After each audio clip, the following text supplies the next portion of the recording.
Read it. Joseph was a student of mine.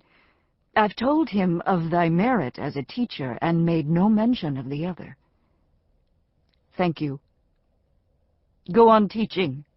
That is thanks enough. He dug into the folds of his gray coat until his arm disappeared to the elbow, and pulled out a sheet of paper. This came. I thought thee might like to read it. Isabel Ann was a friend of thine. Isabel Ann close? Imogene came to his side to look over his arm. It's Englewood now. She married a boy from Virginia and went west. This is all the way from Nevada territory. He shook out the letter and held it away from him in the manner of far-sighted people. She writes there are no qualified teachers there, and she asks after thee. He handed Imogene the letter. Imogene folded it up and put it into the pocket of her skirt. I'll read it on the train. She looked at a little silver watch pinned to her coat. I'd best be going. Did thee leave the key for Mr. and Mrs. Neff? I threw it away. It was Mother's. There's another on a nail just inside the back porch door. I wish he had offered a fair price, but he knew thee had to sell. He smiled. Thee really threw it away? She nodded. I'll walk with thee to the train station. Imogene took up her suitcases abruptly. No, please. I appreciate the offer, Mr. Utterback, but I'd rather go the last by myself. I have so much to look at on the way. I'm afraid I shouldn't be very good company. She set the suitcases down again and extended her hand. Thank you again. I'll write often. He took the hand and pressed it warmly. Goodbye, Imogene. Give my regards to Joseph. He preceded her out of the yard to hold the gate. Thee are sure I cannot walk with thee? Yes. Her voice broke, and she turned away. The street was empty. People were closeted in their homes, with curtains drawn against the cold and fires lit against the damp. Windows showed yellow in the October afternoon. Imogene walked quickly down a footpath that was separated from the rutted street by a line of trees. Their branches vanished above her in the fog. Her breath came in clouds and beaded on the soft down of her upper lip. The front door of the house on the corner opened as Imogene was passing, and a middle-aged woman muffled in a fur-lined cape emerged with a 10-year-old boy in tow. The child saw Imogene and snatched his hand free. He ran across the yard to where she walked by the fence. Miss Grelznik! Imogene stopped and smiled at him. Where are you and your mother off to, Barton? You're dressed fit for a king's coronation. He smeared his hands down over the dark wool suit, endangering all the buttons in their path. We're going to Uncle Herbert's for dinner. Barton Biggs! Careful of her shoes, his mother picked her way over the frozen yard and clutched his arm. Come away now.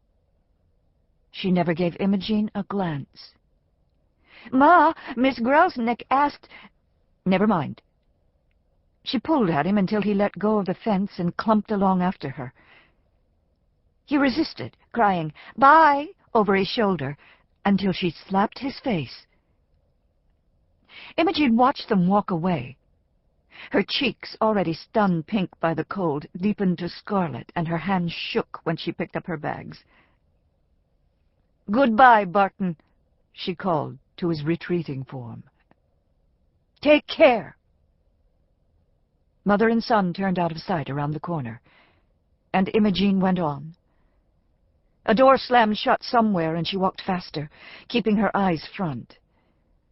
A quarter of a mile brought her within sight of the train station, an imposing edifice with a cascade of shallow steps ending at a row of cabs parked in the street. A few of the drivers sat hunched on the seats, as dumb as their horses. The rest had crawled inside the cabs to await their fares in relative comfort.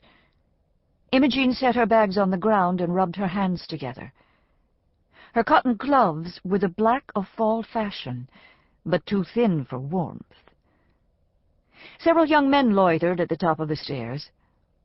As Imogene threaded her way through the horse manure between the cabs, the eldest of the men, a slight fellow in his early 30s, pointed, calling the attention of the others to her, and said something. Imogene looked up when they laughed. He stepped out from the group and stood in front of her. "Just seeing you caught your train." Imogene started to walk around him. He sidestepped and stopped her again. "Mary Beth ain't here to see you off. I seen to that." Imogene stepped to the right. He moved with her, blocking the way. Finally, she looked at him, and though he stood on the step above her, they were eye to eye. "As you said, Mr. Aiken, I have a train to catch. Be so good as to let me pass." He pushed his face near hers. "You stay clear of her." His breath stank, and Imogene stopped breathing. "Don't you go writing her none of your talk, neither." Imogene tightened her jaw until her lips and nostrils showed white against her wind-burned face. "Get out of my way." She spat the words at him, and he stumbled back. "Darrell, come on." His fellow loafers had grown uneasy. Imogene pushed by him. "Don't even think about Mary Beth," he yelled, as the doors swung shut behind her. Imogene bumped the big suitcase along the floor and dropped it in front of a wooden bench. She sat down stiffly with the smaller bag on her lap and rested her forehead against the back of her hands, listening to the somber tick of the station clock as its pendulum paced out the minutes. The clock had just struck 4 when the doors at the end of the station opened a crack, and a man shouted through the narrow opening, "Now boarding! 3:28 to Harrisburg! All aboard!" Imogene hauled herself to her feet and hefted the bags. As she stepped out onto the platform, she handed the heavier of the two to a boy in a scarlet uniform. "The train is running late. I have a connection to make in Harrisburg for Calliope. Am I going to make it?" The boy looked blank. "Calliope, Pennsylvania." "You mean in Calliope?" Yes, I expect. Calliope." Imogene mispronounced the word carefully. "Yes'm. Train's considered to be on time today."